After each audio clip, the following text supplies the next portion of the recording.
What are the expectations when you arrive in the US? So you already have, for instance, your job offer.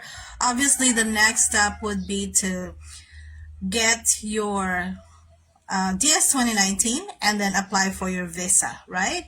Once you have your visa, usually the visa sponsor would send you your ticket. They're the ones who's going to book your ticket. If they're the ones paying for the fare, if you're the one who is going to pay for the fare, then you will be the one to book the ticket. So an example of a visa sponsor that takes care of the fare, at least $750 of it, is EPI. So since EPI is the one that's booking, that's going to pay, for the fare, they're the ones who will book, and they would usually book once you inform them that you already have your visa with you. So they will buy the ticket, they will send you the e-ticket, and you're ready to go to the US, right? So what's going to happen once you are in the US? So depending on the flight that they booked, it could be just one way, there's no over, what do you call it? Like, you pass by another airport in another country. I forgot the term for it, but once you arrive in the US, they have some people to fetch the teachers. So like what happened in my case, because EPI is a big company, so they have people to do those things. So all of the EPI teachers, we were instructed a day before or week prior. They send you lots of information on what will happen when you arrive in the US, so you kind of know where to go. So all the EPI teachers will gather in one place in the airport, and then someone will pick them up. And then there's going to be a van or a bus to take the teachers to the hotel where the orientation is going to happen. So again, this is kind of like the sequence. You got your job offer, and then you will receive your DS 2019. You will apply for your visa, right? So when your visa already arrives, then you will inform your visa sponsor that you have your visa, and then they will book the flight for you if they are the one who's paying for the flight. If you are the one who is paying for your own airfare, then you will be the one to book it. So EPI is an example of a visa sponsor that takes care of the fare, at least $750. The excess will be paid by you through salary deduction, right? So EPI books the flight. They will send you the e-ticket and some more instructions on what's going to happen once you arrive in the US. So when you are in the airport in the US, then people will pick you up. They have transportation, a van or a bus, depending on how many teachers arrived, and then you will be brought to the hotel. The orientation is usually for 3 days. I know they are kind of like following the same process for the placement agencies, because I've seen their videos in their website or in their Facebook page. Some smaller placement agencies, suppose your visa is H-1B, right? They're also going to pick you up from the airport and, bring you somewhere and do a short orientation. That's for H-1B if you're working with placement agencies. Okay, so they will give you an orientation. There's always going to be an orientation first so that the teachers would know what's going to happen next. Okay, so but let me focus on what EPI is doing. I'm not very familiar with other visa sponsors, how they do the orientation, but if you're an EPI teacher, then you have a 3-day orientation. That is also when they will help you set up your bank account. It's a checking account. That's going to also be your payroll account, right? They will help you with that.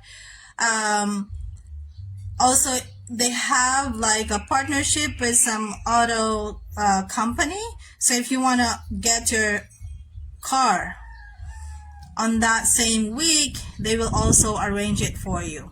Okay, that is also where they are going to give you the loan, $3,000 US, so that you have some money to start You can use it as a down payment for your car. You can use it as a deposit for the apartment. So that's $2,000.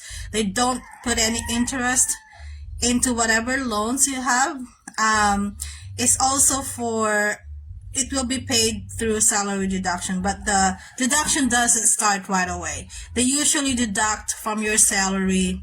It's automatic, by the way. You will see it in your pay stub that EPI has deducted a certain amount. Okay, so again, there's no interest for that, and it will be paid for 1 school year, right? So like I said, they don't start right away with the deduction. So if you arrived in the US, for instance, in August, they will start a deduction on your, say, October salary. So not right away. And then it will be divided by, how many months that's left. So that's how it's going to be paid. Okay, so you are really not on your own once you arrived in the US. They have an established structure for how the teachers will be fetched, what's going to happen during the orientation. So, and then after the orientation with the visa sponsor or placement agency, you will be endorsed to the, not like physically, but the district already knows that you arrived in the US. And they will contact you on when you are expected to report to the district. Okay, so if you arrived in the US, for instance, over the weekend, therefore, it's usually the Monday of that new week. So they will be expecting you to go to the district and have another orientation. And during this orientation, you will sign a lot of papers. Okay, so including the contract, including the rules and regulations. You will also have your photo for the badge, that's the school ID. You will also have your fingerprinting there. You will also have your drug testing and TB testing. And they will do another criminal background check. So, unlike in H-1B, where the medical exam is to be done prior to going to the US for J-1, it's usually, for the most part, I actually have not heard any other process than this, but another criminal record check, the fingerprinting, the TB test, and the drug test will be done in the district. Okay, so for the drug test, it's going to be from your urine, no blood work to be done. Okay, it's urine, and I don't know if it was saliva test as well. I forgot already. So that's what's going to happen. And after the orientation with the district, you're not allowed to go visit the school yet. You have to be cleared by the district to go, because obviously they want to wait for the result of the criminal background check, right? So even if you know somebody in the school where you are assigned to teach, never set foot in the school without the clearance from the district. If you do that, it's a violation. So who knows? If they found out that you visited the school without the clearance, they could send you home. Okay?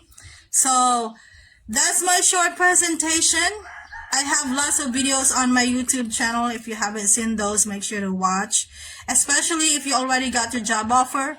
The next step is going to be your visa. When you have your visa, I already have a video about what to pack, right? What do you put in your luggage, the check-in luggage and the carry-on?